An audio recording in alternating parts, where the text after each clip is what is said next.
لي خمسة أطفي بها حار الوباء الحطيمة. Assalamualaikum warahmatullahi wabarakatuh.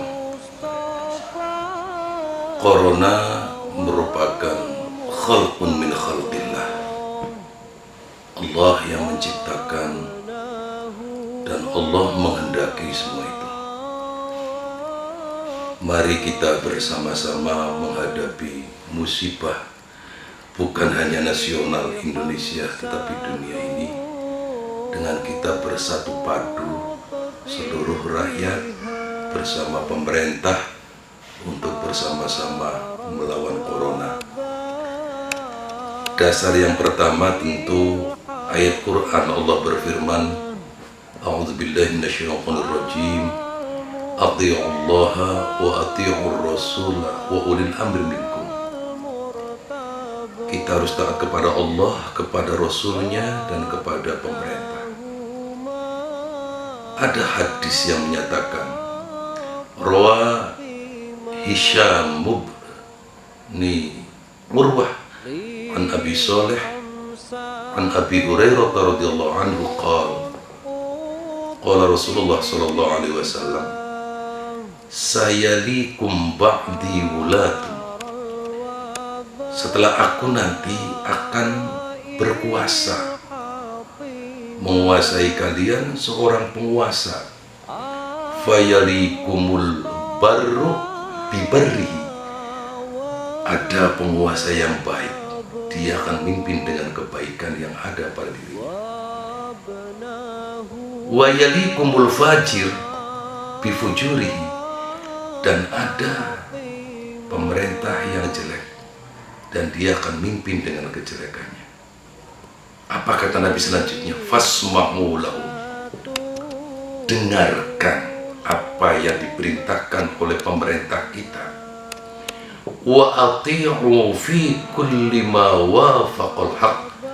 Taatlah kepada pemerintah tentang perintah-perintah yang benar, perintah yang sesuai dengan syariat Islam. Fa in ahsanu falakum walhum. Kalau pemerintah kita itu kebetulan baik, maka akan manfaat kebaikannya untuk kamu semua dan untuk mereka. Tapi wa in asa'u, kata Nabi, kalau pemerintah kita ternyata umpamanya jelek, falakum wa alaihim. Tetap untuk kita bermanfaat dan akan madarat bagi mereka. Dasar hadis ini kita harus taat mendengar as-sam wa ta'ah aqulil mar'il muslim. Berikutnya adalah kaidah usul yang menyebutkan darul mafasid muqaddamun ala jalbil masalih. Pencegahan, preventif itu harus kita dahulukan daripada nanti nunggu sakit, nunggu kena corona baru kita berobat. Sebab benteng kita yang pertama itu adalah pencegahan. Pencegahan ini sangat penting. Karena itu benteng utama kita melawan corona adalah pencegahan. Kemudian juga ada lagi hadis Nabi, la dororo wa la diror. Kita tidak boleh memberi penyakit dan kita tidak boleh menerima penyakit. Artinya jangan sampai kita menularkan wabah corona kepada orang lain dan orang lain pun harus tidak kepada kita. Artinya jaga jarak yang diatur oleh pemerintah itu sesungguhnya berkesesuaian dengan nilai syariat kita. Sebagai orang yang memahami syariat Islam, kita tahu di sana ada maqasidus syariah. Maqasidus syariah itu ada yang implementasinya kepada makhluk, di mana syariat kita mengatur makhluk, mengatur orang yang beriman untuk menjaga dirinya sendiri, hifdzun nafsi. Jangan sampai diri kita terkontaminasi, terpapar virus corona. Jaga kesehatan. Wala tulqu bi aidikum ila tahluka. Jangan kau hancurkan dirimu sendiri pada sebuah kehancuran. Maka dengan corona ini kita wajib menjaga diri kita jangan sampai kena corona. Hifdzul aqli, yang berikutnya kita berkewajiban menjaga akal kita. Hifdzud dini, yang ketiga kita berkewajiban menjaga agama. Yang keempat hifdzun nasli, kita berkewajiban menjaga keturunan kita. Jangan sampai kita termasuk kategori wal yakhshal ladzina law taraku min khalfihim dzurriyyatan dhi'afan khafu, dan seterusnya. Terakhir hifdzul mali, kita wajib menjaga harta. Maka penjagaan 5 hal tadi itulah bagian terpenting daripada maqasidus syariah di samping tujuan-tujuan yang lain. Kemudian ada sebagian ulama yang kemudian menyatakan dengan kencang bahwa kita tidak serta-merta harus darul mafasid muqaddamu ala jalbil masoleh. Sebab memang saya akui betul sebagian ulama mengatakan la yajuzu ta'tilul masolihil muhaqqiqah awil ghalibah khaufan min wuqu'il mafasidil mawhumah. Ini bagi yang berpendapat bahwa efek dampak daripada corona itu dianggap masih mauhumah, masih prediksi. Bagi kita yang berkeyakinan bahwa dampak daripada corona itu sangat mematikan dan sangat membahayakan, sebab corona bukan hanya di Indonesia tapi di dunia. Amerika, negara yang maju, adidaya, canggih, kuat, segala-galanya, hari ini sudah 350 orang terpapar corona dan sudah 12.500 orang mati sebab COVID-19. Ternyata Amerika Serikat negara adidaya, negara maju, teknologinya maju, angkatan perangnya maju, ekonominya maju, segala-galanya. Hari ini telah dilaporkan 350.000 orang terpapar corona, dan korban yang sudah mati karena COVID-19 ini sudah 12.500. Sehingga gubernur distrik Washington DC sudah tidak sanggup lagi ngurusin jenazah wabah corona. Yang muslim diserahkan kepada Islamic Center yang ada di Washington DC, dan ternyata luar biasa banyak sekali yang belum terurus.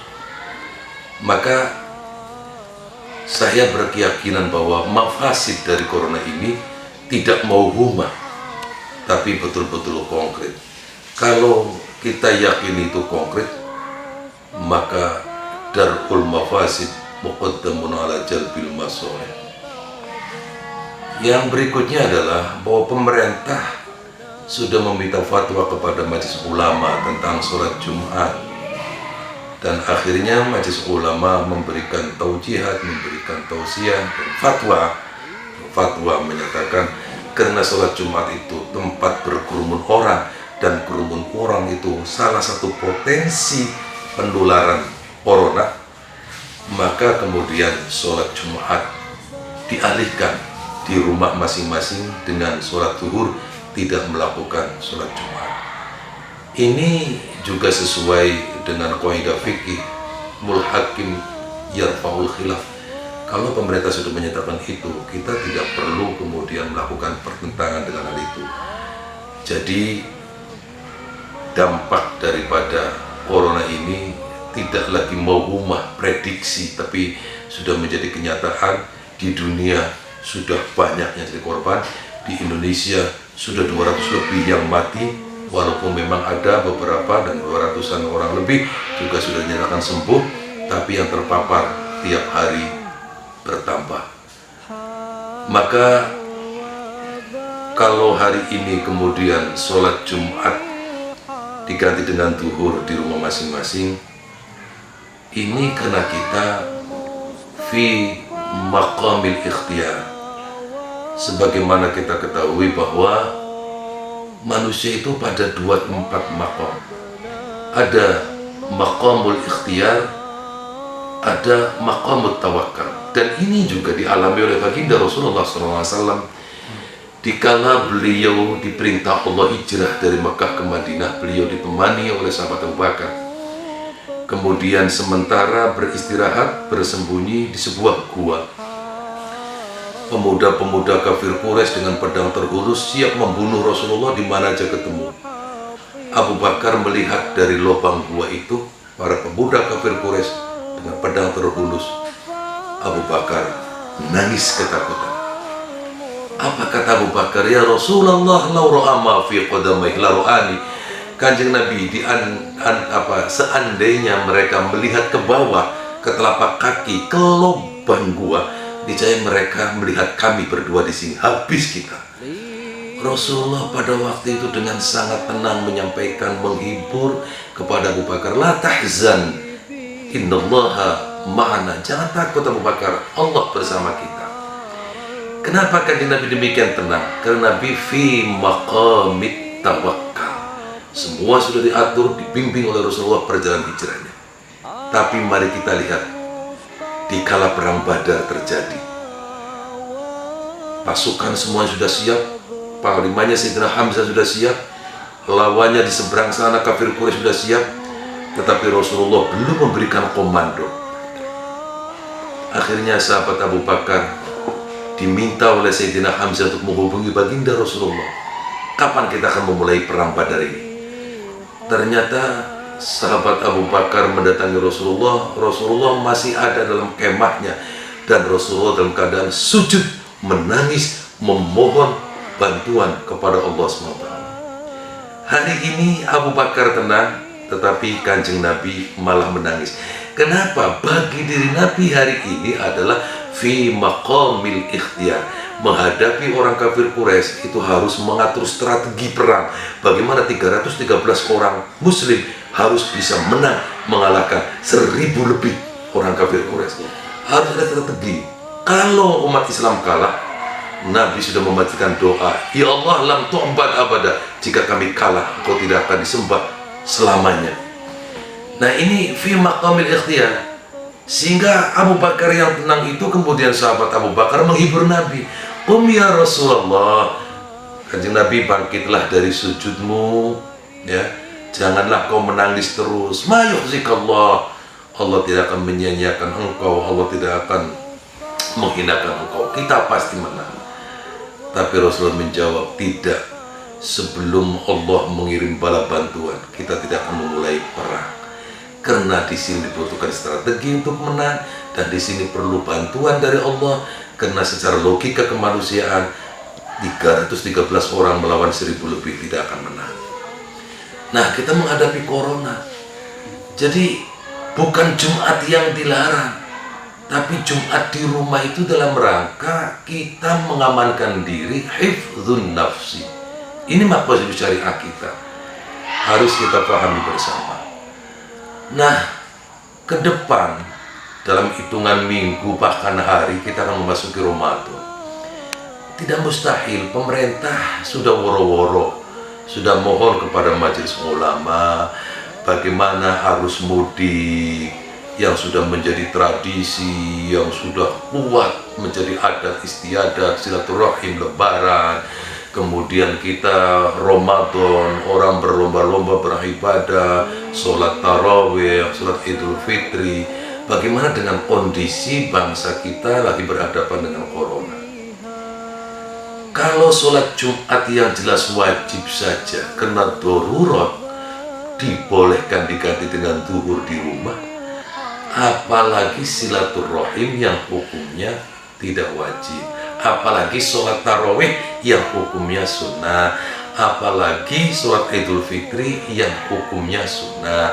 Ya, silaturahim wajib, dalam kondisi-kondisi tertentu bisa menjadi wajib, silaturahim dianjurkan, ya, tetapi kan Jumat saja yang luar biasa itu merupakan masolihul muhaqqiqah, itu bisa disepakati oleh Majelis Ulama Indonesia untuk diganti zuhur di rumah, apalagi mudik, apalagi sholat raweh, apalagi sholat id, bisa di rumah masing-masing dalam menjaga keamanan diri kita, keselamatan diri kita dari terpaan virus corona.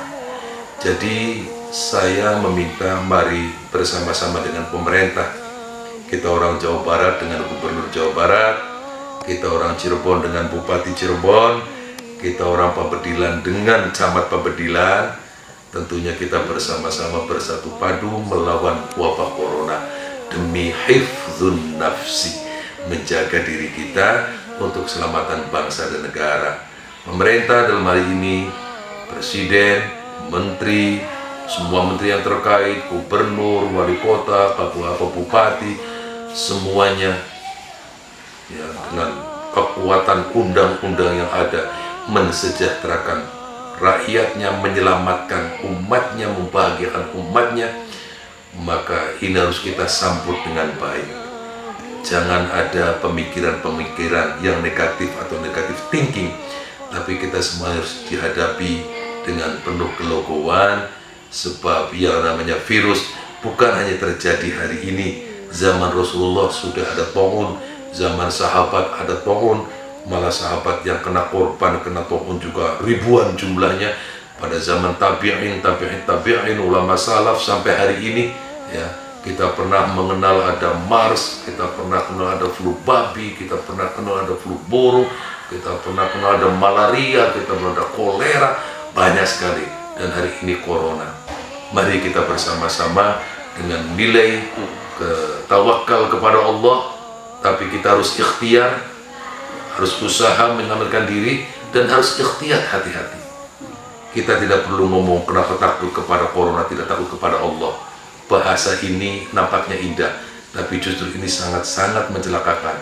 Karena orang takut kepada Allah itu harus melalui ikhtiar dulu, usaha dulu, ikhtiar dulu, baru segala-galanya kita serahkan kepada Allah Subhanahu wa ta'ala. Kalau kita bersabar, taat pemerintah, taat ulama, kita tinggal di rumah, dan kita yakin, seyakin-yakinnya bahwa corona makhluk Allah, dan Allah akan mengirim corona liman yasha, kepada Allah yang Allah kehendaki, illa ma kataballahu lahu, dan kita sabar, ternyata kita corona, kemudian kita mati, mata syahida, atau kita memperoleh ganjaran ya misla ajri syahid. Ini namanya syahid akhirat. Jadi semuanya ada jaminan dari baginda Rasul, ada jaminan dari Allah Subhanahu. Semoga kita semua diberi kekuatan lahir dan batin untuk bersama-sama menghadapi corona, bersama-sama pemerintah, bersama-sama ulama, kita ta'atan wa sam'atan, sebab at-ta'ah as-sam'u wa ta'ah haqqun lil mar'il muslim ma lam yu'mar bi ma'siyatin fa in umira bi ma'siyatin fala sam'a wa la ta'ah. Demikian, mohon maaf dari segala kekurangan. Aqulu qouli hadza wa astaghfirullah li wa lakum. Wallahul muwaffiq ila aqwamit thariq. Assalamualaikum warahmatullahi wabarakatuh.